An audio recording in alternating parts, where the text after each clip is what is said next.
Welcome to Sonic Tech, the Self-Learners Club. In this video we'll learn how to monitor your internet network consumption on Windows 11. From the Start menu, open the Resource Monitor.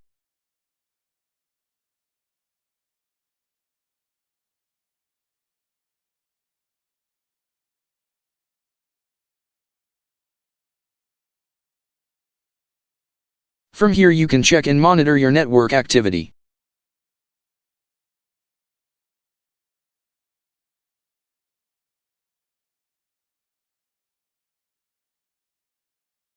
You can see every process on your laptop, the average number of bytes per second sent by the process at the last minute, and the average number of bytes per second received by the process at the last minute.